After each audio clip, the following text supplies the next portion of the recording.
Bien, alors bonjour les amis. Changement de décor. Bah oui, je suis pas chez moi en ce moment, puisque maman est toujours hospitalisée suite à la fracture du col du fémur dont elle a été la victime.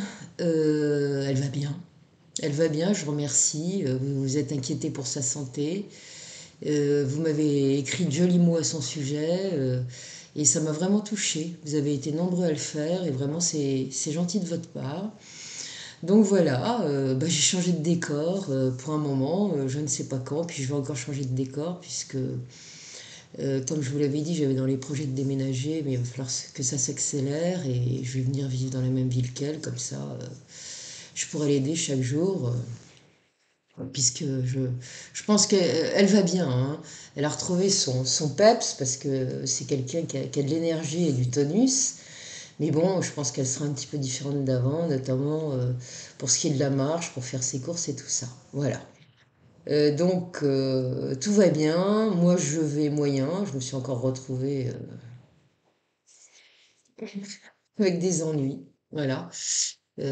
Comment dirais-je, de santé, comme d'habitude, toujours les mêmes d'ailleurs. On va pas épiloguer là-dessus, mais ça commence à être fatigant. Maman est plus en forme que moi, hein, dans l'absolu. Voilà. Bon, je vais essayer de faire au mieux aujourd'hui. En tout cas, merci pour vos commentaires. Merci pour vos boosts. Je sais que ça n'a pas servi à grand-chose sur la dernière vidéo, hélas, mais vous allez vous rattraper sur celle-là parce que, bon, vous savez comment marchent le bestiaux. Quand vous avez un truc qui marche à peu près, vous êtes sûr que la vidéo d'après plonge, hélas.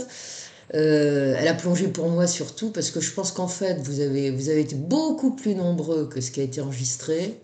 Donc, bon, bah, tant mieux, hein, si c'est ça, est-ce que c'est ce que je pense, puisqu'en fait, toutes les vues ne sont pas comptabilisées. Le lendemain de la mise en ligne, peut-être 10 heures après, j'étais déjà à moins 23% de vues, ce qui est totalement illogique et voulu, vous voyez.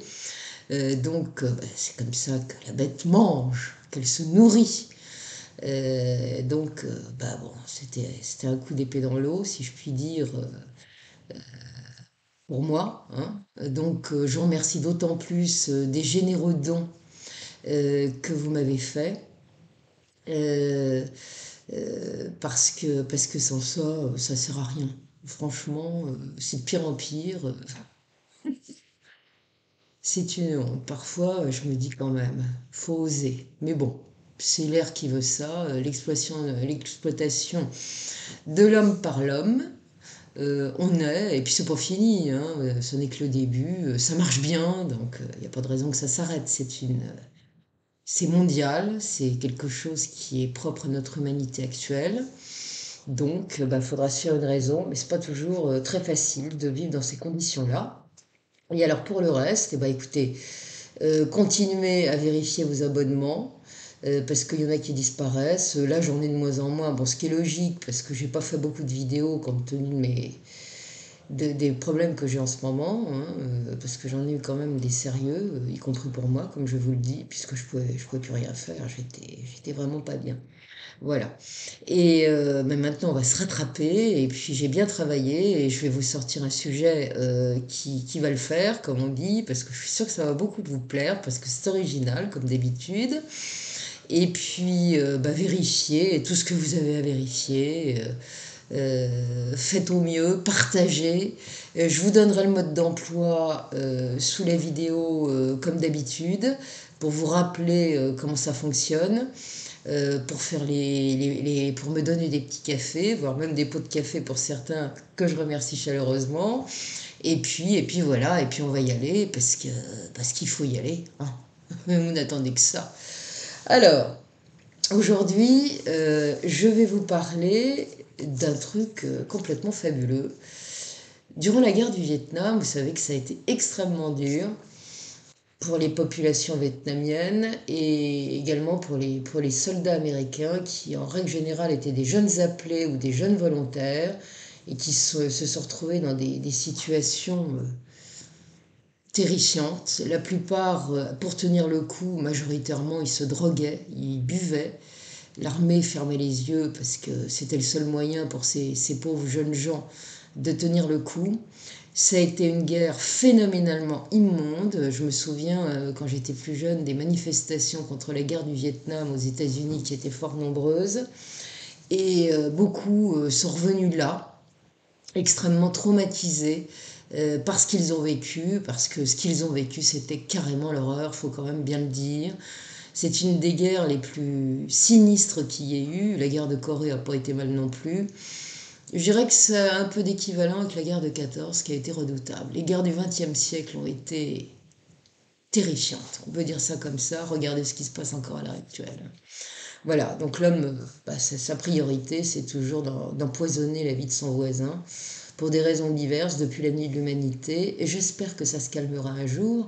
Mais il y a des êtres qui surveillent notre planète, qui l'observent, qui observent les comportements humains et qui peuvent en certains cas aider. Et c'est de cela que je vais parler aujourd'hui, de ces êtres venus d'ailleurs qui ont aidé, comme vous allez le voir, des soldats américains pendant qu'ils étaient sous l'assaut des troupes Viet Cong et qui ont énormément souffert. Et ces êtres étaient des êtres de couleur bleue, lumineux. Et vous allez voir que c'est absolument extraordinaire. Alors cet Hardy Six Killer dont j'avais déjà parlé quand j'avais évoqué le peuple des étoiles, dont les Amérindiens disent qu'ils sont leurs ancêtres, qui a rapporté ces faits dans un livre que je vous recommande, que vous allez voir à l'image. Et c'est absolument passionnant. Parce qu'on y trouve des pépites et je vous conseille très vivement de lire ce livre. Donc ces histoires-là concernent les Indiens, les Amérindiens qui sont partis faire la guerre au Vietnam, et Dieu sait s'ils ont été nombreux, et ils ont souffert évidemment comme les autres, mais ils ont eu pour certains le petit coup de pouce venu du ciel. Voilà. Donc Hardy Six Killer, qui est une Cherokee d'origine, était ami de longue date avec un Sioux Dakota qui vivait à Hawaï et qui avait la réputation d'avoir été le meilleur pisteur de l'armée américaine durant la sinistre guerre du Vietnam. Le jour où elle l'a visité, il fêtait ses 70 ans, mais hélas à l'hôpital, il souffrait de très très graves problèmes pulmonaires qui étaient devenus chroniques et qui l'emporteront d'ailleurs peu après sa visite. 6 autres anciens vétérans autochtones qui avaient combattu dans la même unité à ses côtés s'étaient déplacés pour lui fêter son anniversaire, et elle aura par la suite l'occasion de recueillir les témoignages de quelques-uns concernant ces rencontres rapprochées pour le moins singulières. Ce groupe d'hommes faisait partie à l'époque d'une brigade de reconnaissance, et peu après avoir un jour installé leur bivouac dans la jungle, dans une zone de petites collines connue pour les activités suspectes des forces Viet Cong, eh bien, on leur avait fait un signalement, on leur a dit faut y aller, et ils vont se retrouver à ce moment-là confrontés à un phénomène plutôt singulier. Ils vont soudain, en effet, repérer une énorme sphère bleue qui flotte dans la nuit sombre. Elle est au moins 3 fois de la taille de la Lune, ce qui n'est pas rien, et elle se déplace lentement. Elle va descendre peu à peu et se rapprocher du sol pour finalement aller se poser au sommet d'une petite colline qui fait face au camp où se trouvent les Viet Cong. Et à ce moment, Ira, ce pisteur fabuleux, et ses compagnons vont les entendre pousser des cris qui semblent être des cris de joie. Ils ne comprennent pas ce qu'ils disent, ils les entendent, mais ils ont l'air de trouver ça très bien. Et sur le moment, Chester, qui est le sergent qui dirige leur petite unité, ne fera pas cas de cette anomalie. Il se passait tellement de choses bizarres dans la jungle vietnamienne. Il y avait sans arrêt des trucs extrêmement particuliers, une bizarrerie de plus ou de moins. On n'en était plus à ça près. Et ce qui va tout de même le surprendre, tout comme ses camarades d'ailleurs, c'est alors que la jungle est habituellement bruyante, très bruyante la nuit, c'est le cas de toutes les jungles, eh bien là, c'est un silence de mort qui y règne, qui va d'ailleurs mettre tout le monde très mal à l'aise. Que va-t-il se passer? On se pose des questions. Et alors qu'ils ne sont plus qu'à environ 500 mètres du camp Viet Cong, eh bien ils vont soudain entendre des tirs nourris de fusils mitrailleurs, d'obus de meurtriers. Et là, c'est pas sur eux qu'on tire pour une fois.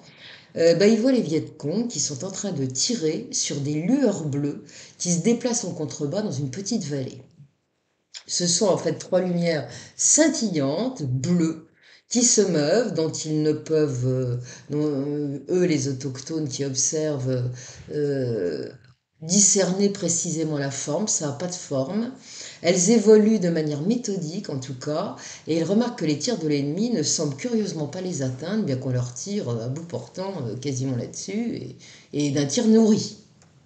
Et c'est alors qu'un faisceau de lumière va venir frapper le camp Viet Cong, un gigantesque éclair va se produire, suivi d'une très forte explosion, et après ça sera le silence. Les tirs des Viet Cong se sont tus, et c'est le silence de mort à nouveau. Quelques instants plus tard, les jeunes soldats vont remarquer ce qui ressemble à des formes humaines qui sont auréolées d'une lumière bleue qui scintille. Ils se déplacent dans la petite vallée, ces individus, ces êtres bizarres. Ira, qui les surveille, va constater soudainement que ces formes humaines se dirigent vers leur petit groupe.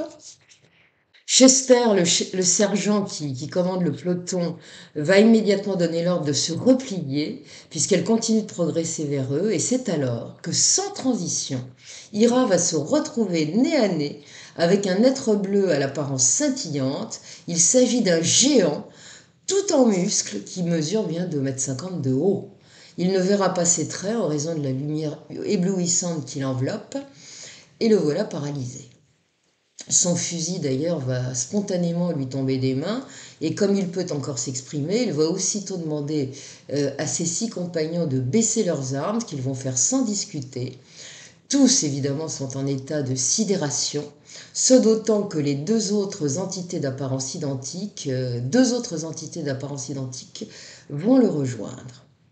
Et ce sont maintenant 3 êtres de haute taille qui se dressent devant eux, qui les toisent en silence, comme si elles évaluaient sans avoir à elles les évaluaient sans avoir d'ailleurs prononcé jamais un mot, hein. Et puis d'un seul coup, sans avoir rien dit, elles vont s'enfoncer dans la jungle et disparaître aussitôt à leurs yeux, comme si elles s'étaient volatilisées. Quelques instants plus tard, les jeunes gens, les jeunes militaires verront la sphère bleue décoller de la petite colline où elle s'était posée. Ira confiera à Hardy Six-Killer qu'à ce moment, il savait intuitivement que ces entités ne leur feraient pas de mal. Et le lendemain à l'aube, eh bien, quand ils vont aller inspecter le camp de l'ennemi qu'ils ont vu exploser, ils ne vont pas être déçus du voyage, selon l'expression consacrée. Un nuage de fumée flotte encore au-dessus de la zone, et ce qu'ils vont y trouver va les laisser pantois. Ce sera d'abord une épouvantable odeur qui les saisira à la gorge, une odeur de métal chaud, de pourriture qui irrite les yeux et le nez. Ils constateront avec stupeur que la plupart des armes ont fondu, vous vous rendez compte, tandis que d'autres se trouvent suspendus bizarrement à des arbres. Mais ce qui va les sidérer encore davantage, c'est qu'ils ne retrouveront aucun corps. Il n'y a rien. C'est comme si les Viet Cong s'étaient évaporés. Autour du socle sur lequel repose une lourde mitrailleuse, ils trouveront 3 cercles sombres et plus tard 7 autres sur le camp qui a été dévasté. Et ils se demanderont si ces 10 cercles ne seraient pas ce qu'il reste en fait des Viet Cong, hein, qui ont disparu de la circulation. Ira, Chester, le sergent Chester ainsi que les autres hommes de l'unité confieront à Hardy Six-Killer qu'ils ont convenu entre eux à l'époque de garder sous silence cette histoire.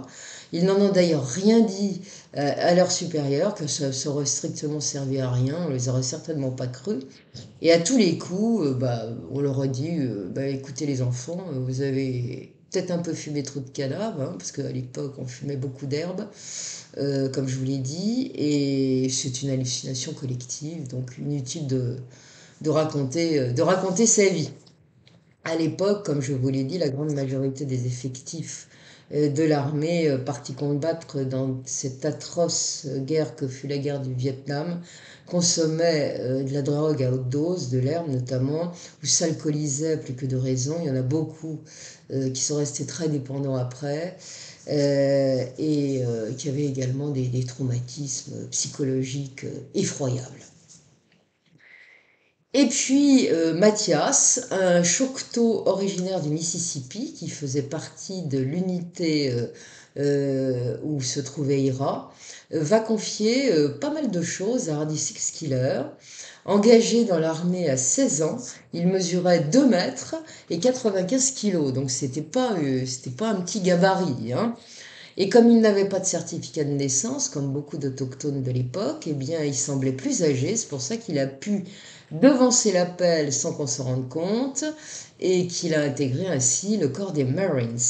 Et il va révéler à Hardy Six Killer la seconde confrontation qu'il a eue avec les êtres bleus lumineux, puisqu'il l'a eu en groupe et puis ensuite il l'a eu en tête à tête.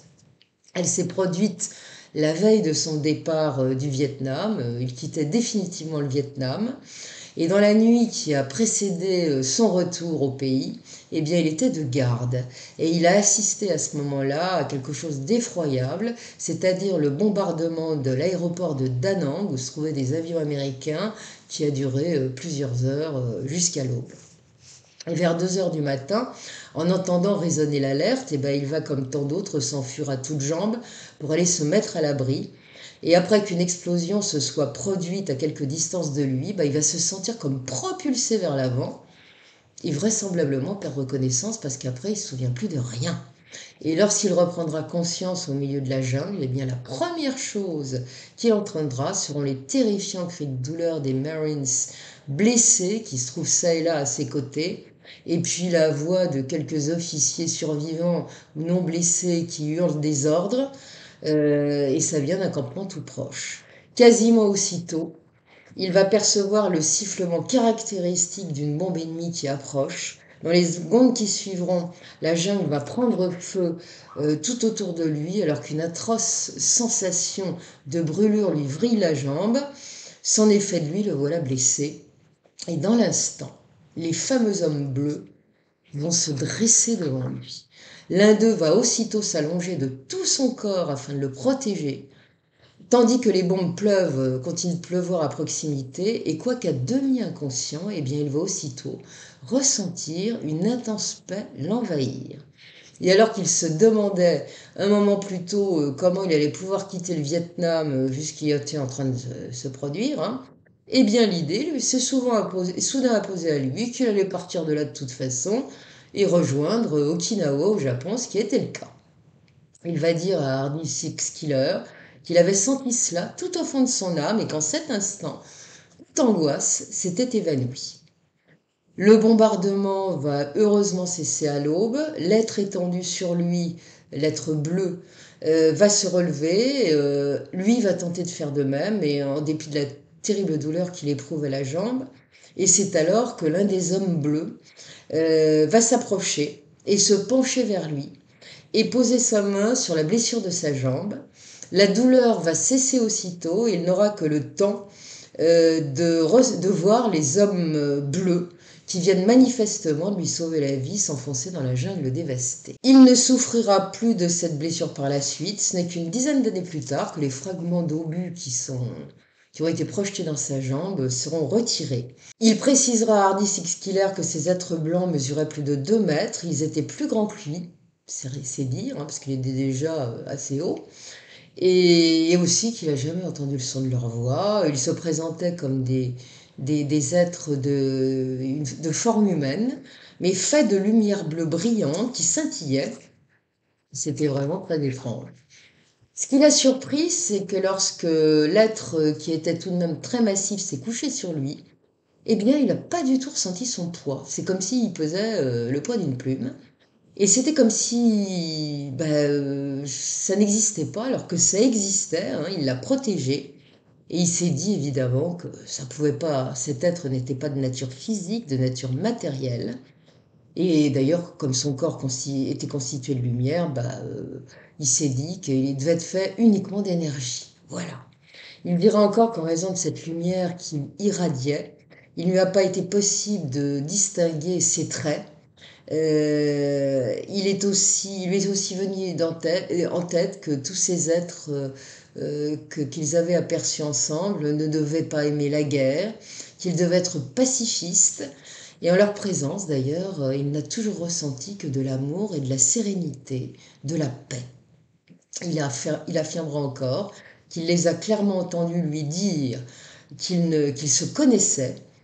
Ça devait probablement être télépathiquement, puisqu'il n'a jamais entendu le son de leur voix.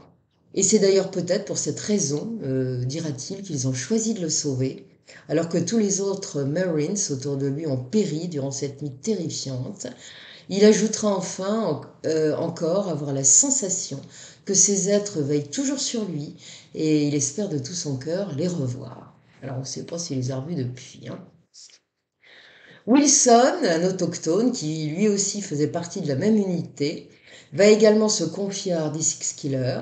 Ses premiers mots seront pour lui dire que ce qu'il a vécu cette nuit-là avec son unité l'a marqué à jamais et que sans l'intervention de ces êtres bleus, bleus scintillants, eh bien aucun d'eux n'aurait certainement survécu, les Viet Cong auraient certainement eu leur peau à tous. Et depuis cet incident, il n'a cessé de se poser des questions encore et encore. Pourquoi ont-ils été sauvés? Et il s'est dit à la fin que c'était peut-être parce qu'ils étaient chrétiens. En fait, était-ce juste cela, car après tout, les Américains étaient les agresseurs, hein, les Vietnamiens n'étant finalement que les victimes d'une sale guerre qui a décimé leur pays et sa population. Donc, mystère. Il dira aussi à Hardy Six Killer que cette question l'a taraudé durant des années, jusqu'à ce qu'un jour, il ait enfin sa réponse. Après son retour du Vietnam, il est allé vivre chez Ira, dont j'ai parlé en premier, qui s'est établi à Hawaï. Il s'y est trouvé si bien lui aussi qu'il y est resté. Il y a beaucoup d'Amérindiens autochtones qui sont restés à Hawaï après. Il avait pris l'habitude d'aller assez vite se promener, une fois qu'il était établi là-bas, sur un volcan que vous voyez en photo et qui a une forme incroyablement étrange, qui s'appelle le Diamond Head, et il domine toute la ville comme vous pouvez le voir. Et c'est vrai que c'est spécial hein, comme volcan. Il est beau, on dirait une base d'arbres. Alors certains diront que c'était les arbres géants d'autrefois. Non, non. C'est bien un volcan, hein. Un beau jour, il va décider de transgresser l'interdit qui est fait au public de grimper sur ce volcan après 16h30. Tiens donc, c'est comme le Nyangani. Et tant qu'à faire, il va même se risquer à y passer la nuit afin d'explorer la zone interdite qui est gardée par l'armée où se trouvent des antennes et des bâtiments. Et comme de nuit, la vue sur la baie et sur la ville est magnifique, et il va revenir régulièrement durant les heures non autorisées. Vu son entraînement spécial de pisteur, il sait évidemment comment éviter de se faire pincer, donc c'est pratique. Et c'est comme ça qu'il va un beau jour commencer à observer des ovnis qui survolent le sommet du Diamond Head et surtout qu'il va revoir des hommes bleus. Ceux-là lui demanderont d'ailleurs de ne pas revenir là de nuit, car c'est dangereux pour lui, mais ils n'en préciseront jamais les raisons. Ils lui révéleront à cette occasion pourquoi ils l'ont sauvé durant cette nuit tragique au Vietnam, ainsi que tous les membres de son unité. C'était tout simplement parce qu'à ce moment-là, ils n'étaient pas les agresseurs, mais les agressés. Et lorsqu'il leur demandera ce que sont devenus les Viet Cong, dont ils n'ont jamais retrouvé les corps, comme vous le savez, eh bien ils vont lui répondre tout simplement qu'ils l'ont emmené dans un autre monde où il n'y a pas de guerre et où il se trouve encore. Wilson affirmera à Hardy Six Killer n'avoir pas douté de leurs paroles, puisqu'ils lui ont également proposé de l'emmener, lui aussi, s'il le souhaitait, et pas de souci, l'emmener dans un autre monde. Et comme il leur a répondu qu'il n'avait pas du tout envie de partir sans les camarades de son unité, ils ont répondu que on n'avait pas le temps de les attendre, faudrait-il encore qu'ils aient voulu partir, hein. Et sur ce, ils lui ont demandé de quitter la zone interdite. Et à vrai dire, il n'a pas vraiment eu d'autre choix que celui de le faire, puisqu'aussitôt les géants se sont approchés de lui, ils l'ont entouré. Il s'est alors retrouvé enveloppé dans la fameuse lumière bleue scintillante, et sans transition, il s'est retrouvé au volant de sa voiture, il ne sait pas comment. Lorsque Hardy Six Killer lui a demandé s'il avait relaté l'incident à ses camarades, eh bien Wilson a répondu par la négative, en ajoutant qu'il était peut-être préférable de garder certaines choses pour lui. Il lui dira aussi n'avoir jamais revu ces êtres bleus et finalement avoir renoncé aussi à sa marche quotidienne sur le Diamond Head. À l'occasion des funérailles d'Ira, qui décédera peu de temps après qu'Hardy Six Killer ait fêté avec lui et ses camarades son anniversaire, eh bien il aura l'occasion de s'entretenir avec une femme d'un certain âge, mais encore très gracieuse, qui se présentera comme étant Sadie, une amie d'Ira. Navarro par son père et Coréenne par sa mère, elle a exercé le métier d'infirmière militaire durant 29 ans, et c'est dans le cadre de ces fonctions qu'elle a rencontré Ira, ainsi que ses camarades d'unité au Vietnam. Donc, enfin pas tous, je sais pas. Enfin bon, bref, peu importe. Et Sadie, qui est désormais retraitée, va lui déclarer qu'elle aussi souhaiterait lui faire quelques confidences. Ira et ses copains lui ont évidemment parlé de leur rencontre avec des hommes bleus, mais ils n'ont pas été les seuls, comme elle va le dire à Hardy Sex Killer. Il y a eu bien d'autres vétérans du Vietnam auxquels elle a dispensé des soins qui ont également évoqué ces êtres. Elle ajoutera aussi qu'elle les a vus durant une nuit à l'hôpital où elle travaillait. Et c'est peu après minuit, et alors que tout le monde dormait, sauf elle, et qu'elle faisait sa ronde pour s'assurer que tout allait bien, qu'elle a eu une surprise. Lorsqu'elle est rentrée dans une salle où dormaient plusieurs patients, elle a constaté que celle-ci baignait dans une lumière étrange, une faible lumière bleue dont elle n'était pas sur le moment, en entrant, parvenue à trouver la source. Et lorsqu'elle s'est retrouvée devant le lit d'Owen Marks, un patient qui avait perdu ses deux jambes au Vietnam et qui avait des idées extrêmement suicidaires, eh bien elle a constaté que le lit était vide. Tiens donc, où est-il passé? Donc elle a paniqué, elle s'est dit il est tombé du lit, il a peut-être roulé sous le lit, donc elle va se baisser pour aller voir. Et puis rien, il n'y a personne. Puis quand elle va se relever, bah, elle va apercevoir dans un coin de la salle que Mark Owens, qui peut pourtant pas marcher, est assis entre deux êtres très grands et très bleus. Ces êtres sont de forme humaine, ils sont de très grands, hein, ça se voit par rapport à Owen Marks qui a une taille normale. Ils baignent, tous les trois baignent dans une belle lumière bleue. Du coup, c'est tellement vif qu'elle ne peut pas voir les traits de ces êtres. Ils sont immobiles comme des statues, tous les trois, et ils semblent embrasser Mark Owens, et ils le serrent dans leurs bras, comme pour réconforter un petit bébé. C'est pas mignon, ça? Et elle soulignera que la lumière scintillante qui l'aveuglait déformait la scène quand même considérablement, ce qui l'a fait douter sur le moment de ce qu'elle avait vu. Était-ce une simple et étrange lumière bleue, ou bien était-ce la scène qu'elle pensait voir?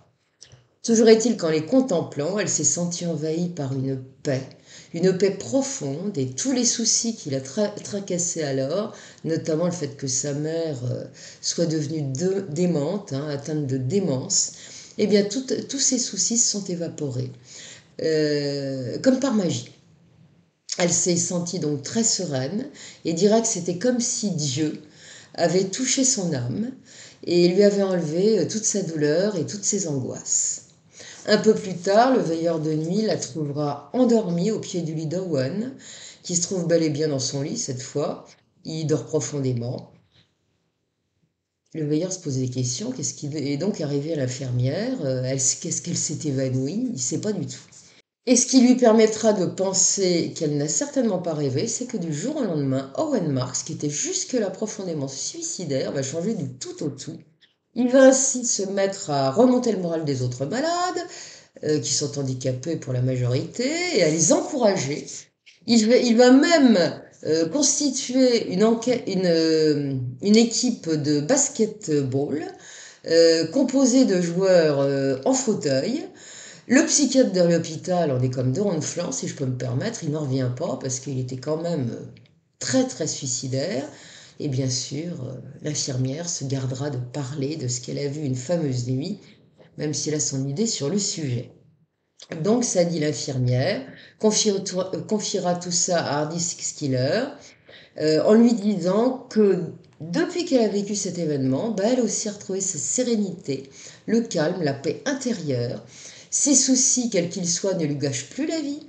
Elle voit tout du bon côté et elle dira qu'elle est convaincue qu'il s'agit d'un cadeau que ces hommes bleus lui ont fait, parce qu'à ses yeux, bah, ils sont capables de faire des miracles.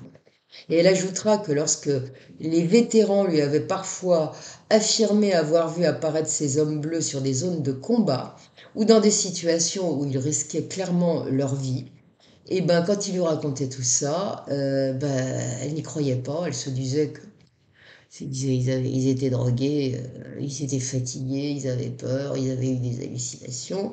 Ben maintenant, elle sait que ben elle n'en a pas eu des hallucinations, elle en est certaine, et que non plus par la même occasion. Elle précisera encore que durant ses 29 ans d'exercice, elle n'a pas été qu'en contact avec des soldats américains qui ont combattu au Vietnam. Elle a aussi dispensé des soins à des soldats grièvement blessés durant la Seconde Guerre mondiale et durant la guerre de Corée. Et il se trouve parfois que certains d'entre eux lui ont dit avoir été confrontés à ces étranges êtres bleus qui sont lumineux, et elle en est donc venue à penser qu'ils apparaissent spécifiquement aux soldats lorsque ceux-ci sont en péril. Et dans le livre d'Hardy Schiller, il y a le cas de deux soldats qui ont combattu en Afghanistan et en Irak dans des conditions épouvantables, et qui racontent quelque chose d'absolument extraordinaire de leur rencontre approchée avec ces êtres. Hardy Six Killer a également rencontré Mele à l'observatoire de Mauna Kea, un autochtone qui est un Chickasaw. Et celui-là s'est également établi à Hawaï après la guerre du Vietnam. Et il a combattu durant 2 ans. Et il en est revenu toxico au dernier carat. Et il sortira de l'enfer de la drogue, heureusement, parce il a épousé une femme douce, mi-hawaïenne et mi-japonaise, qui l'a rassuré, et du coup il a enfin arrêté tout ça. D'entrée de jeu, il va évoquer l'opération Ranch Head, développée par l'armée américaine, qui a consisté, et ceux qui ont mon âge ou pas loin, ou un peu plus, et ben, s'en souviendront, c'était le fameux agent orange, hautement toxique, au point d'être mortel, qui a décimé un nombre de gens incalculable, aussi bien des Américains que des Vietnamiens, que les Américains, avec des avions et des hélicos, vaporisaient sur certaines zones. Et c'était une horreur, hein, vraiment une horreur. Mele se trouvait dans la zone de Dak Son un jour, lorsqu'il a eu vent qu'une pulvérisation d'agents orange allait avoir lieu. Il a donc cherché à s'en protéger. Et c'est ainsi que l'idée lui est venue de s'introduire dans une grotte. Il y a une petite colline, et des fois il y a des trous, des entrées. Il s'est dit, bah, allons-y, et s'est introduit dans un boyau. Dans lequel il a rampé dans un premier temps, et il voyait au bout du boyau des étranges flashs, alors qu'il faisait vraiment très sombre. Il s'est dit, est-ce que j'ai des hallucinations? Toujours est-il qu'il a continué de ramper dans le boyau, de s'enfoncer de plus en plus profondément, et assez rapidement, ce boyau s'est élargi, il a enfin pu se relever et continuer en marchant. Et au bout de tout cela, qu'est-ce qu'il a trouvé? Une sorte de lumière qu'il voyait au loin, et toujours ces curieux coups de flash qui s'intensifiaient. Et il a fini par déboucher dans un endroit plus vaste. Et sur quoi est-il tombé? Sur 3 entités géantes entourées d'une lumière bleue absolument aveuglante. Il s'est aussitôt dissimulé afin de pouvoir les espionner en douce, et en les voyant de plus près, Et en dépit de la lumière éblouissante, eh ben, il a tout de même pu observer certains détails, notamment qu'elle portait de curieux costumes. Et c'est à ce moment qu'il a senti une main se poser sur son épaule. Et il dira qu'il a une telle frousse à ce moment-là qu'il a fait un bond de carpe et qu'il a pensé que son cœur allait s'arrêter de battre.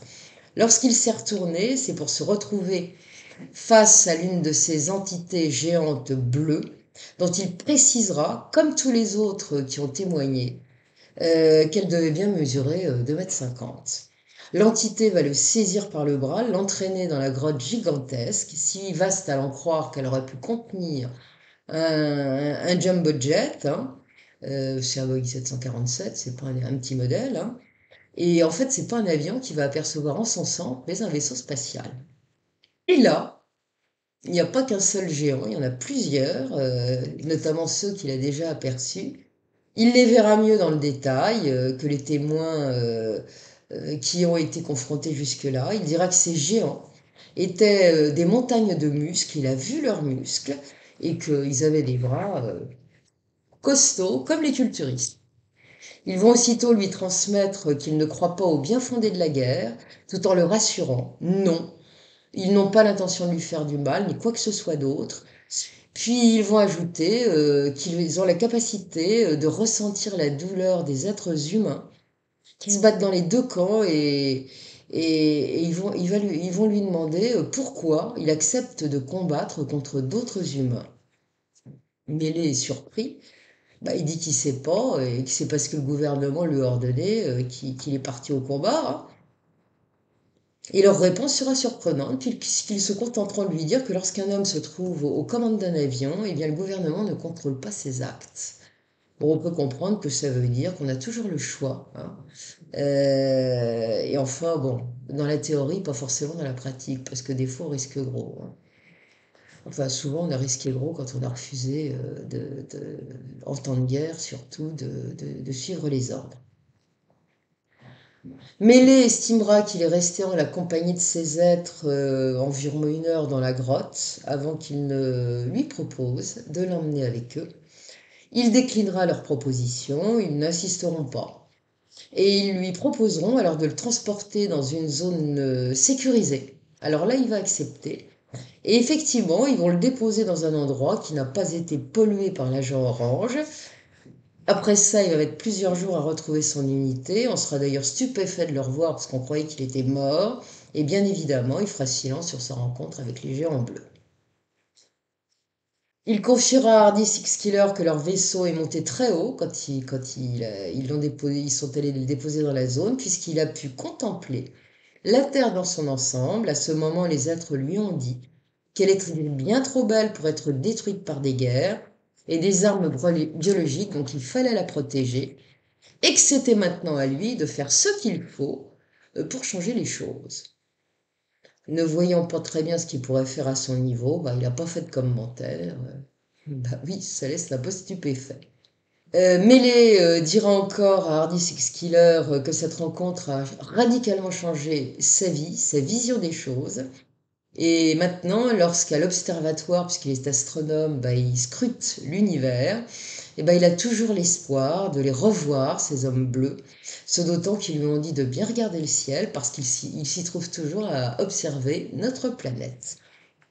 Et puis, il y a un autre incident qui a été vécu par Kenneth durant la guerre du Vietnam, qui a contribué à changer radicalement le cours de sa vie à lui aussi.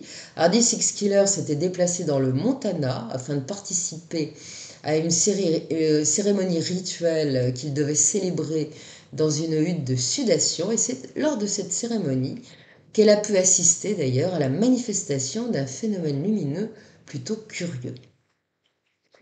Et comme il a alors fait allusion à la manifestation de visiteurs stellaires, devant tous les gens qui étaient là, dont Hardy Six Killer, ben, elle a évidemment cherché à en savoir davantage, et c'est ainsi que Kenneth lui a confié qu'il a survécu à la guerre du Vietnam, et il a vécu un élément précurseur de sa vocation de guérisseur et de ce qui a suivi.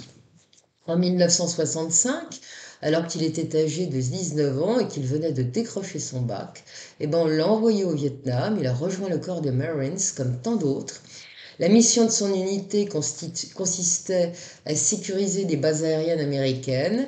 Kenneth était artilleur à bord d'un hélicoptère et sa tâche consistait donc, quand on allait récupérer des soldats ou des blessés, et ben, à sécuriser ces gens qui montaient dans l'avion, enfin dans l'hélico, qui étaient souvent des gens qui étaient vraiment en détresse. Et enfin, il était chargé de les protéger des tirs, de l'assaut, enfin d'assaut des ennemis, hein. Et voilà qu'un jour, l'hélicoptère à bord duquel il se trouvait, qui a été chercher des soldats blessés, eh ben, il s'est passé quelque chose. Comme les soldats qui étaient au sol peinaient vraiment à ramener les blessés, il y en avait pas mal, et bien, qui étaient gravement touchés, ne pouvaient pas marcher, hein, donc bah, il est descendu de l'hélico, ce brave garçon, pour leur donner un coup de main, et c'est alors que ça s'est gâté. Oui, parce que l'hélico a immédiatement été la cible de tirs ennemis. Il a dû se renvoler tout de suite, hein, s'envoler tout de suite, dégager le terrain, et il a laissé tout le monde au sol. Kenneth a alors fait de son mieux avec les soldats encore valides pour déplacer ceux qui étaient blessés et tenter de les mettre à couvert. Et c'est à ce moment que s'est produit un phénomène tout à fait extraordinaire. Il a expliqué à Hardy Six Killer que c'était comme si tous s'étaient retrouvés en train de baigner dans la lumière vive d'une bulle invisible qui les protégeait des tirs des Viet Cong. Et pourtant, cela y tirait. Et il percevait à l'intérieur de cette bulle vaguement les tirs, mais étouffés. Le bruit était très atténué, et puis tout à coup, voilà que la bulle dans laquelle il se trouvait s'est mise à monter, à prendre de l'attitude, monter à la verticale comme un hélico avant de se déplacer au-dessus de la zone de combat. Et puis tout à coup, sans trop savoir comment, bah, il s'est retrouvé au sol avec tous les autres, dans une zone plus calme, où plus aucun tir ne résonnait, et ceci au moment même où l'hélicoptère réapparaissait et était en train de se rapprocher d'eux pour venir les emmener. Kenneth dira à propos de cet étrange incident que c'était comme si la guerre s'était soudain arrêtée durant un bref instant, et bien évidemment, il ne manquera pas d'interroger ses camarades par la suite afin de savoir ce qu'ils en pensent. Et à sa grande stupeur, bah, tous se montreront surpris parce qu'ils n'ont rien remarqué de spécial. C'est intéressant ça. Oui, c'est intéressant. Hardy Six Killer lui ayant demandé ce qu'il pensait de tout cela, bah, il se dira incapable de l'expliquer et s'empressera de lui conter la suite qui est très intéressante. Des années plus tard, alors qu'il venait de se séparer de son épouse avec laquelle il s'entendait plus très bien et qu'il était en train d'allumer un feu dans sa cour comme il le faisait chaque soir, eh bien, il va observer son premier ovni, son premier vaisseau en train de descendre lentement et qui est allé se poser dans un champ tout proche.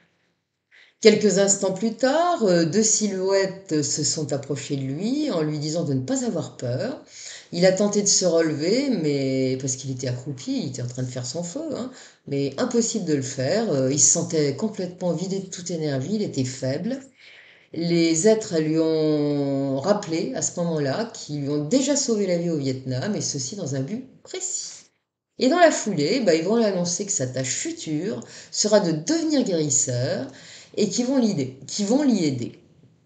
Dans l'ombre environnante, il a pas pu vraiment les voir clairement. Et apparemment, cela n'était pas lumineux. C'est intéressant ça. Peu après, ils vont revenir et cette fois, il va accepter de monter dans leur vaisseau. Et là, il pourra les voir en pleine lumière. Cette fois, il verra des géants incroyablement musclés, hauts de plus de 2 mètres, qui baignent dans une lumière bleue scintillante. Et il dira, à ce moment-là, il sera le seul à le dire d'ailleurs, qu'il a pu voir suffisamment pour constater que leur peau était de couleur bleu clair. Alors ces êtres vont lui apprendre comment canaliser leur propre énergie à eux, tout en utilisant la sienne afin de guérir les autres. Kenneth dira que ceux-là sont des âmes pacifiques, qu'ils voyagent dans le monde pour guérir la douleur des humains, et que grâce à la formation qu'ils lui ont dispensée, bah, il est devenu comme ça guérisseur et un guérisseur réputé. Il confiera aussi à Hardy Six Killer qu'il sent clairement leur présence il prie pour un malade ou bien lorsqu'il se trouve dans la hutte de sudation ou seul dans sa cabane, et aussi que ces êtres bleus l'ont guéri du grave choc post-traumatique dont il souffrait comme tant d'autres Marines à son retour du Vietnam. Il précisera encore que lorsqu'ils lui apparaissent, c'est toujours sous une forme solide, mais le plus souvent, c'est pas comme ça qu'il se manifeste, mais sous la forme de petites boules d'énergie. Et il ne manquera pas à ce moment-là de rappeler à Hardy Six Killer l'arrivée de ces petites boules qu'elle a pu voir lors de la cérémonie rituelle qui se passait dans la hutte de sudation. Et lorsque celle-là avait fait éruption dans la hutte, et ben, il avait évidemment prévenu tous les participants de quoi il s'agissait, ou plutôt de qui il s'agissait. Et il ajoutera encore que comme ils sont faits d'énergie, bah, ces visiteurs stellaires préfèrent se manifester de cette manière plutôt que sous la forme solide. À Hawaï, Hardy Six Killer rencontrera également Ute, qui est un autochtone issu de la tribu des Utes pur sang. Celui-là a été envoyé au Vietnam alors qu'il n'était âgé que de 18 ans. Un jour que la bataille faisait rage dans la zone connue sous le nom du bec de perroquet, il se trouvait là à voir tous ses camarades tomber les uns à côté des autres, hein. Il y en a pas mal qui ont été blessés. Et là, c'est l'horreur, parce qu'il va réaliser à un moment qu'il est tout seul, il est seul qui est encore debout. Tout cela, évidemment, se sont fait faucher par des tirs de mitrailleuses, ils sont sur le sol, ils sont morts, ils sont à l'agonie, enfin bon, c'est terrible. Il y en a d'autres qui étaient encore vivants et qui ont battu en retraite, ils se sont sauvés tellement ils ont eu peur, ils savaient qu'ils pouvaient rien faire, quoi. Ça devait être sympa, hein, vraiment.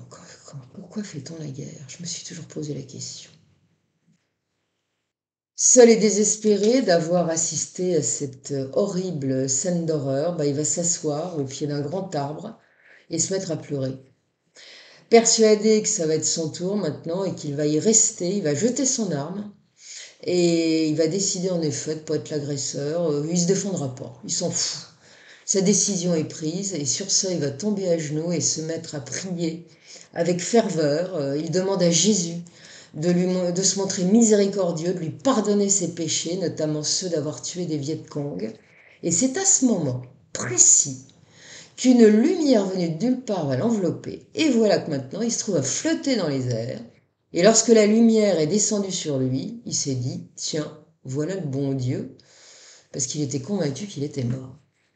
Après cela, et sans trop comprendre, il va se réveiller et constater qu'il est allongé parce il a perdu connaissance, ou alors on lui a coupé la mémoire, hein. En tout cas, il va se réveiller et constater qu'il est allongé sur une table en métal dans une pièce propre dont la température est plutôt fraîche. Des lumières sont là, on ne sait pas trop la source de ces lumières. Ça éclaire une sorte de brume étrange qui flotte dans l'air. Il va constater qu'il n'est plus moite, parce qu'il était en sueur, évidemment. En plus, le climat est très dur, hein, au Vietnam. Il y a des saisons où on transpire, hein. Il va remarquer surtout, le plus incroyable, c'est que sa tenue de combat, elle est nickel, comme si elle sortait de la machine à laver. Un peu désorienté, il va se relever, il va s'asseoir, et après avoir regardé tout autour de lui, bah, il va descendre de la table, faire quelques pas dans la pièce, et il va dire à Hardy Six Killer qu'à ce moment, il était convaincu d'avoir rejoint le paradis et de se trouver dans une salle de détention avant de comparaître devant le bon Dieu pour le jugement final. Bon, le temps va s'écouler sans qu'il soit capable de préciser si c'est agi de 5 minutes ou de 5 heures, et il soulignera d'ailleurs que dans l'espace, eh bien, il a remarqué que le temps s'écoulait très différemment par rapport à la Terre. C'est alors que va apparaître ce qu'il dira être un grand esprit bleu. Celui-là a l'apparence d'un être humain, il mesure au moins 2,50 m et comme il est fait de lumière bleue scintillante, il est absolument impossible de voir ses traits. On apprendra davantage sur ces êtres par rapport aux précédents témoins et c'est très intéressant ce qu'il va dire. Vraisemblablement, les informations lui ont été transmises par la voie télépathique, et c'est ainsi qu'il a appris que dans leur forme naturelle, leurs corps ne sont pas solides, ils sont des êtres de lumière, même s'ils ont cependant la capacité de faire passer leur corps à l'état de matière solide, hein, à l'état matériel. Ce qui d'ailleurs, à les en croire, est particulièrement fastidieux. Ils n'aiment pas faire ça et ils évitent de prendre cette forme solide, car lorsque les humains les voient sous cette forme, ils le font parce que ça rassure les humains, hein. Mais ils n'aiment pas ça parce que ça ne doit pas être très agréable. Mais enfin bon, dans certains cas, la fin justifie les moyens.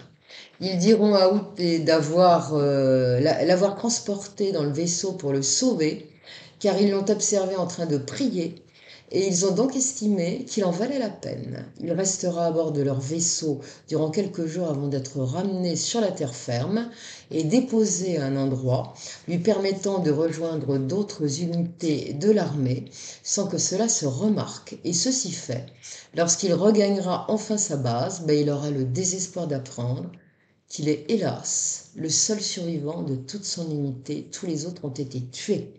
Après cela, il a eu un tel choc qu'on va l'envoyer en permission afin qu'il puisse se remettre.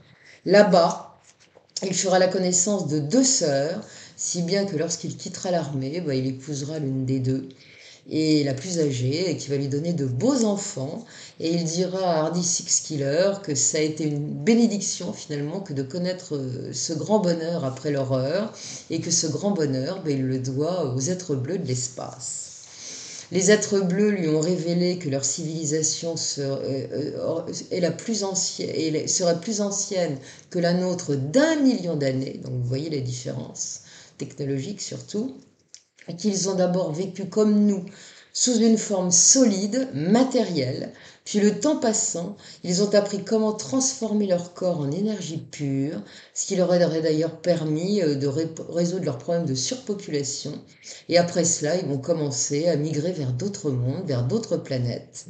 Ce sont d'abord leurs dirigeants, leurs scientifiques et leurs érudits qui parviendront les premiers à se transformer en êtres de lumière. Et pour ce qui est des travailleurs, en d'autres termes, ce sont les gens du peuple, hein. La transformation prendra plus de temps, diront-ils. D'ailleurs, tous ne sont pas devenus des êtres de lumière, beaucoup sont restés matériels. Aujourd'hui, ceux qui sont faits de lumière et ceux qui ont conservé une forme solide parviennent sans difficulté à vivre pacifiquement ensemble, dans un respect mutuel, même s'il leur est impossible de s'unir entre eux, puisque leurs natures sont désormais très différentes.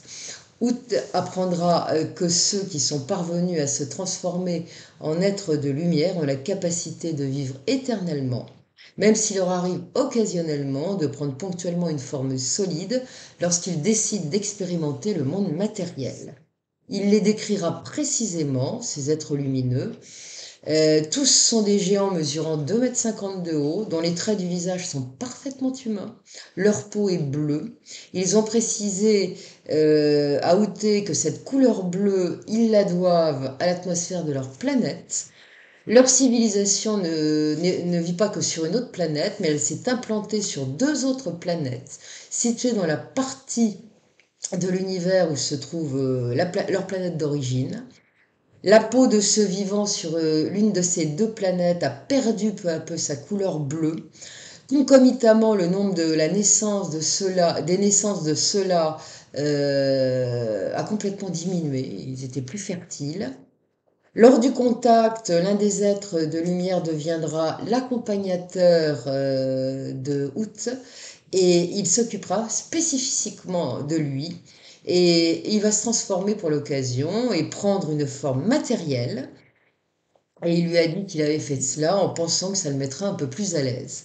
Il sera d'ailleurs le seul qui ne communique pas télépathiquement avec lui, mais qui parle.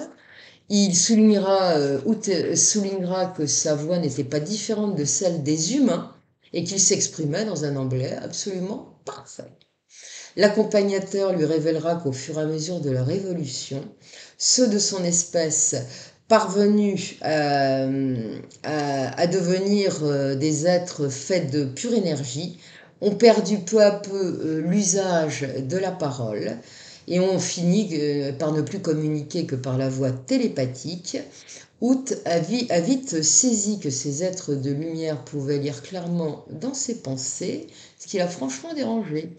Et c'est pour ça qu'il n'a pas manqué de le dire à son accompagnateur, en l'informant que il n'aimerait pas vivre sur sa planète à lui, hein, il aurait bien du mal à vivre dans un monde où on lit dans la tête des gens, hein, ça lui plaît pas ça. Et l'accompagnateur va lui répondre que ça a un avantage, c'est que ça permet d'éliminer les pensées inutiles. On apprend ainsi à ne penser et à ne parler que lorsque c'est strictement nécessaire. C'est peut-être un début de la sagesse. Et il ajoutera encore que ceux de leur espèce savent également faire le vide total dans leur esprit. Lorsqu'Hut s'est inquiété de savoir si tout ça avait pu avoir des conséquences pour ceux qui se sont transformés, eh bien l'accompagnateur lui a répondu que ça avait notablement diminué leur créativité, mais que néanmoins ils ont fini par trouver une parade, et cette solution va surprendre son interlocuteur. Parce qu'il va lui dire, il va lui dire la chose suivante: ainsi, lorsqu'un enfant naît dans un couple de nature solide, qu'il manifeste une intelligence exceptionnelle, eh bien, il ne va plus vivre avec ses parents, on le retire à ses parents à l'âge de 2 ans. Il doit alors rejoindre une colonie spéciale où il sera élevé avec d'autres enfants qui ont le même profil que lui. Et dans cette colonie, qui se situe dans une région apparemment éloignée des zones qui sont habitées, eh bien, ils peuvent rêver tout à loisir sans que leur père puisse intercepter leurs pensées. À l'âge adulte, ces enfants vont devenir des érudits et des scientifiques. Ce seront immanquablement des personnages importants de leur société qui aideront les autres à développer des nouvelles technologies. Out apprendra encore que seuls les couples d'êtres solides continuent de procréer, comme les terriens. C'est plus le cas de ceux qui sont faits de lumière. Et que lorsque les enfants de ces êtres solides ne sont pas des intellectuels, eh bien à l'âge adulte, ils deviendront des travailleurs, de simples travailleurs que l'accompagnateur désignera comme étant des spéciaux. Ces travailleurs spéciaux sont chargés de construire des villes et de continuer à moderniser de nouvelles planètes, puisqu'apparemment ils vont s'implanter ailleurs, hein. Ces travailleurs reçoivent une éducation spirituelle tout de même, de la part de ceux qui sont faits de lumière. Out n'a pas voyagé sur leur planète, comme il aurait peut-être espéré, on n'en sait rien. En tout cas, comme ça a été le cas de certains autres témoins, et qui ont été emmenés sur des vaisseaux, hein. En fait, le vaisseau des êtres bleus dans lequel il se trouvait restait stationnaire au-dessus de la zone de combat afin d'observer à l'aide de technologies sophistiquées ce qui se passait au sol. Et c'est ainsi que Out les a vus zoomer sur certaines parties de la zone afin d'observer de près la situation. C'est d'ailleurs certainement de cette manière qu'ils ont pu le repérer en train de prier, agenouillé contre un arbre. Out soulignera que ces êtres appartiennent à une espèce pacifique et qu'en cas de besoin, ils se défendent pacifiquement en usant de leurs connaissances avancées, autant que par le contrôle de l'esprit. Il ajoutera qu'il leur arrive de déplacer les individus dans un environnement différent, dans un monde différent, comme on a d'ailleurs pu le voir, hein. Ces êtres lui ont paru absolument bienveillants, mais pour autant, ils lui ont pas semblé très émotionnels. Ça l'a surpris. Ils l'ont jamais vu, il les a jamais vus plaisanter, rire, afficher des expressions de joie ou de tristesse. Quelles que soient les circonstances, il les a vus rester stoïques et quasiment impassibles, sérieux comme des papes en tout cas. Hood confiera encore à Hardy Six Killer que ces hommes bleus lui ont dit être de ceux qui veillaient sur la terre.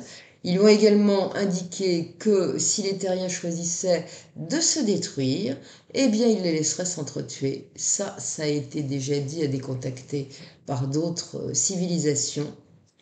Mais ils ont toutefois ajouté que si ça devait être le cas et que les humains allaient se faire une guerre épouvantable, eh bien lui, Huth et sa famille, eh bien ces êtres lui ont promis de venir le chercher, s'il le souhaite. Ça dépend de son libre arbitre. Huth commencera en ajoutant que c'est certainement possible, mais que pour sa part, il préfère rester sur la terre-mère et qu'il n'envisage donc pas, quoi qu'il arrive, de la quitter. Il achèvera le récit qu'il a fait à Hardy Six Killer en disant qu'il n'a pas été le seul à avoir été confronté à ces êtres au Vietnam, loin s'en faut. À l'en croire, c'est probablement, dira-t-il, la moitié des soldats américains qui ont observé des ovnis durant ce terrible conflit. Ça ne veut pas dire qu'ils ont vu ces êtres, mais enfin, pratiquement enfin la moitié des soldats ont vu des ovnis. Hein. Puis il dira aussi que la plupart, l'essentiel, sont revenus drogués, alcoolisés, psychiatriquement souffrants. Enfin, c'était une horreur. Arrive le meilleur pour la fin, ou presque. Eh bien, c'est le cas de Sherman, qui a rencontré également Hardy Six Killer. Lui aussi était un vétéran de la guerre du Vietnam. Et il en est malheureusement revenu quasiment aveugle, malheureux, souffrant de graves troubles pulmonaires également, et surtout atteint d'un terrible trouble post-traumatique. Donc c'est Chester qui commandait l'unité d'élite dont je parlais au départ, qui lui a dit qu'il pouvait parler à Hardy Six Killer, ou c'est l'inverse, je ne sais pas. En tout cas, voilà, il s'est confié.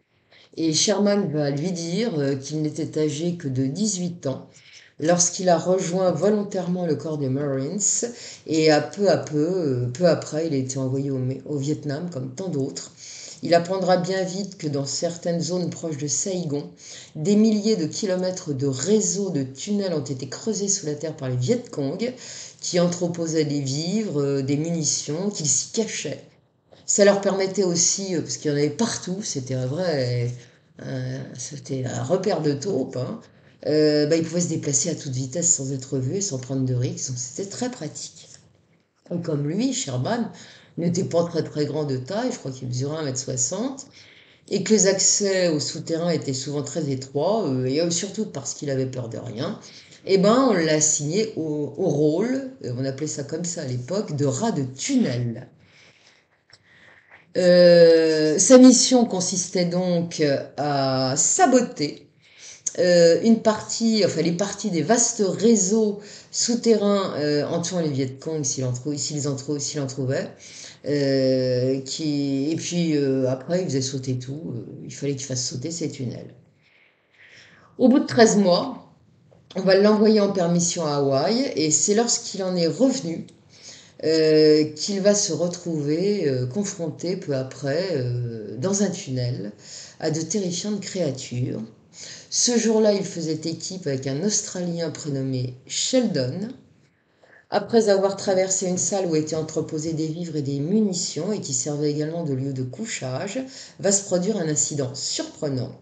Sheldon s'était appuyé sur une paroi et cette paroi avait brusquement cédé en révélant la présence d'un tunnel qui ressemblait à un tube dont les parois étaient parfaitement lisses.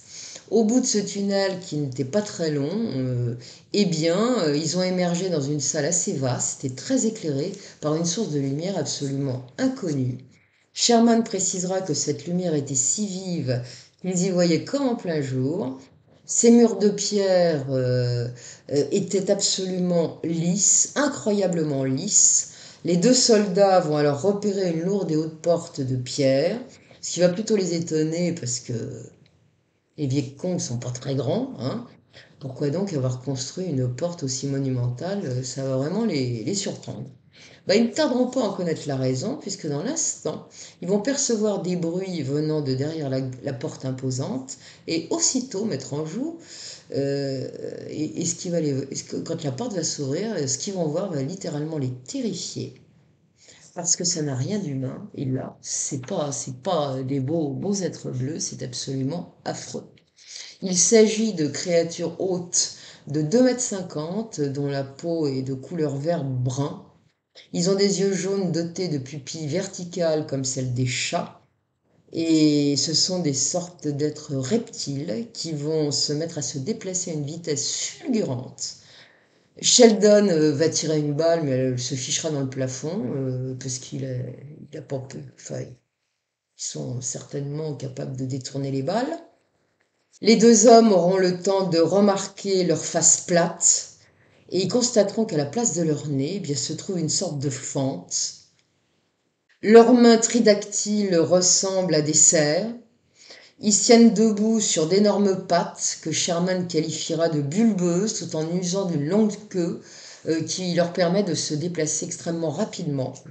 Au niveau du cou de chacun de ces êtres est visible une sorte de collier qui semble faire partie intégrante de leur corps. Sherman dira que ça lui a fait penser à la forme du trou dont émerge la tête des tortues au sortir de la carapace. Ces créatures terrifiantes émettent des sifflements absolument impressionnants, entrecoupés de caquettements, ça clique, ça claque, ça doit être comme ça, vous voyez. Et ces créatures vont soudain se jeter sur eux, et sans le moindre effort, elles vont les soulever pour les projeter contre un mur, tout en continuant de siffler comme des serpents. Lorsqu'elles sifflaient, ils vont remarquer que leur langue fourchue émergeait de la fente de leur face, d'où giclait en même temps une substance liquide dont elles vont les asperger copieusement. Ceci fait, elles vont soudain filer par une autre porte, laissant les deux soldats terrifiés, étourdis et surtout à demi aveugles. Sherman s'est relevé, il a fait quelques pas et il s'est évanoui. Lorsqu'il reprendra conscience, et bien après un temps qu'il ne pourra définir, ça sera pour réaliser qu'il ne se trouve plus dans la pièce lumineuse. Il se trouve cette fois dans un autre endroit. Et penché au-dessus de lui, il y a un être géant, fait de manière scintillante, de couleur bleue, qui a l'apparence humaine. Cet être va le rassurer en lui transmettant qu'il ne lui veut pas de mal, et il ne dira pas la suite, il ne veut pas la dire. Après avoir un peu récupéré, Sherman et Sheldon feront sauter le tunnel des reptiliens. Et c'est ce jour-là que sa mission au Vietnam prendra fin, puisqu'il a quasiment perdu la vue. Il sera envoyé en convalescence à l'hôpital d'Hawaï, où il sera déclaré invalide quelques mois plus tard. Et c'est dans cet hôpital qu'il a fait la connaissance de Chester. Il va garder des contacts durant un certain temps avec Sheldon l'Australien, qui pour cette part est devenu totalement aveugle, complètement aveugle. Sherman dira que la substance que les reptiliens leur ont crachée à la face les a rendus aveugles.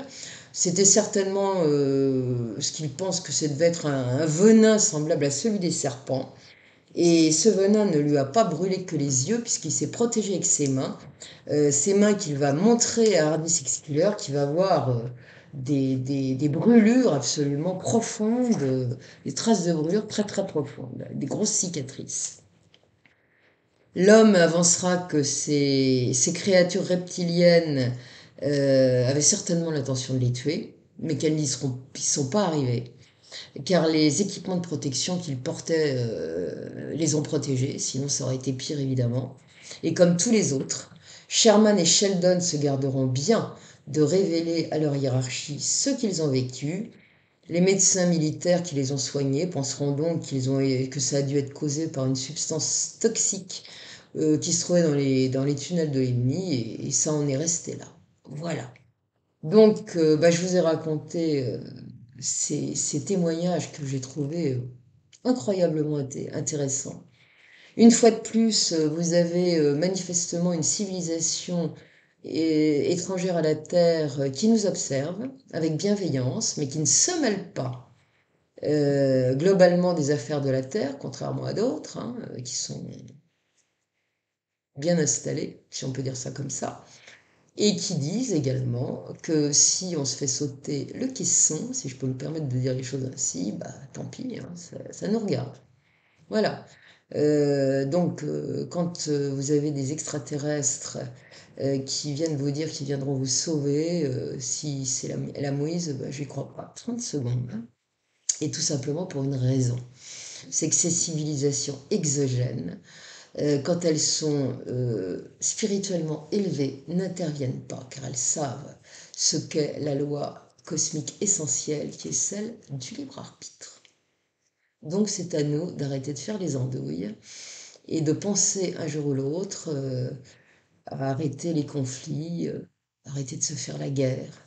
Parce qu'on est quand même des spécialistes pour remettre le couvert inlassablement, quelle que soit l'histoire. On a quand même été gâtés dans les siècles précédents et dans les guerres qui ont eu lieu au XXe siècle, et on n'a pas compris. Nos dirigeants rêvent de s'en refaire une petite pour la route. Et celle-là, à mon avis, elle va être un peu du rail. Et elle tombe mal, d'autant plus mal que le climat change et qu'on a quand même de gros ennuis. Ça risque d'être très dur. Le tout dans un contexte où la morale n'est plus ancrée dans l'esprit des gens. Il y avait encore des principes il y a quelques durant la Seconde Guerre mondiale, ce qui ne veut pas dire qu'il ne soient pas gênés pour dénoncer les autres à tour de bras, hein. Des gens de toute nature, de toutes conditions et de toute religion sont morts pendant la Seconde Guerre mondiale, ne l'oublions pas. Il n'y a pas eu que cet atroce et épouvantable Shoah. Il y a d'autres gens qui sont morts, des gens qui ont été dénoncés des fois alors qu'ils étaient innocents. Alors j'imagine que s'il y avait un conflit de cet ordre aujourd'hui, eh bien, ça ne serait pas brillant. Voilà. Donc j'espère qu'un jour l'humanité évoluera et qu'elle arrivera enfin à grandir et à poursuivre son chemin. Mais pour l'instant, ça n'a pas l'air de vouloir en prendre la route. Voilà. Donc j'espère que tout ça, ça vous a plu. Ça m'a paru intéressant de vous raconter cette histoire, ces histoires. Je vous remercie encore pour votre générosité matérielle évidemment, qui me rend bien service parce que si j'avais pas ça, c'est pas la peine. Euh, je dirais presque que ça va finir par me payer que le papier, pas tout ce que j'achète en bouquin, et puis c'est tout, hein. Donc voilà, donc merci, merci, merci. Si vous pouvez continuer, bah, je suis pas contre, évidemment. Et puis pour le reste, eh bien, merci pour ces commentaires chaleureux. Il va falloir que je me soigne moi aussi parce que j'ai des gros problèmes, notamment d'une parodontie qui me ronge la face et qui me pose des problèmes physiques. Et c'est affreux. Voilà. Je me suis encore retrouvée aux urgences de l'hosto le, le week-end dernier. J'ai souffert pendant 4 jours, là, c'était épouvantable. Comme je vous dis, maman, malgré son fémur, est plus en forme. C'est sidérant ce qui m'arrive. Les gens qui me connaissent savent que j'ai une schkoumoune, mais hors du commun. C'est comme si on voulait me mettre des bâtons dans les roues. Je le prends comme ça. Mais pourquoi est-ce que je vaux le coup qu'on me traite de cette manière-là? Je ne raconte que des histoires après coup. Après tout, pardon. Bon, allez, on va pas épiloguer là-dessus. Merci en tout cas. Merci, merci, merci. Je vous dis à bientôt. Puis le prochain sujet, bah, je sais pas ce que ça sera, on verra bien. En attendant, comme d'habitude, je vous fais un bisou. Même plusieurs bisous si ça vous fait plaisir.